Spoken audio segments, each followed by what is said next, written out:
My name is Sandhya Rani. Good evening, all of you. ఈ దేశంలో ఒక మహిళ ఎన్ని రకాలైనటువంటి హెరాస్మెంట్స్కి గురవుతుంది అనేది మార్నింగ్ మనం చూసినటువంటి స్క్రిప్ట్లో, అంటే సోషల్ హెరాస్మెంట్, ఇంకా ఎన్ని రకాలుగా ఆమె చిత్రహింసలు పడుతుంది అనేది ఆ స్క్రిప్ట్లో మనం చూసాం.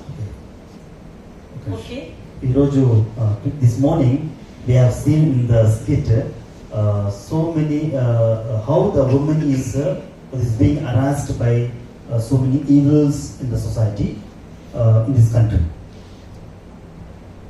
రాజ్యాంగం ఇచ్చినటువంటి ప్రతిఫలాన్ని ఎక్కువ మంది ఇండియాలో ఉపయోగించుకోలేకపోతున్నారు. So the fruits of the Constitution of India are not made use of by so many people in our country.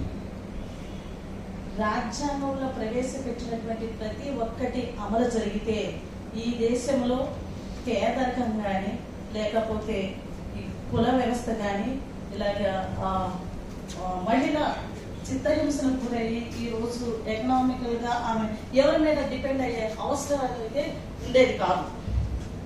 If we, all citizens, make use of these constitutional provisions day by day, then we can eradicate a lot of issues for society, especially the backwardness of the women, and also the caste system and other social issues in the society. Morning father మనకి మంచి మెసేజ్లో చెప్పారు fundamental rights గురించి. Fundamentals రైట్స్ని ఇవాళ రక్షిస్తుందంటే మనం వాటికి ఇబ్బంది కలిగిన మనం కోర్ట్స్ ద్వారా, సుప్రీంకోర్టు ద్వారా వాటిని మనం పొందవచ్చు.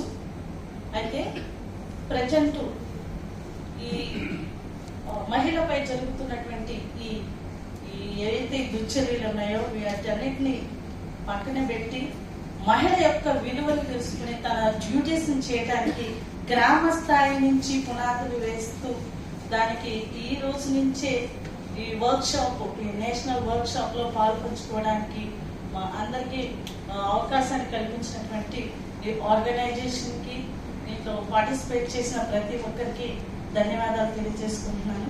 Thank you so much. So in this morning, Father Vasantan has said in his message how from grassroots level the women is empowered. This also we are very glad to have this an opportunity for women from the grammar style, from village onwards.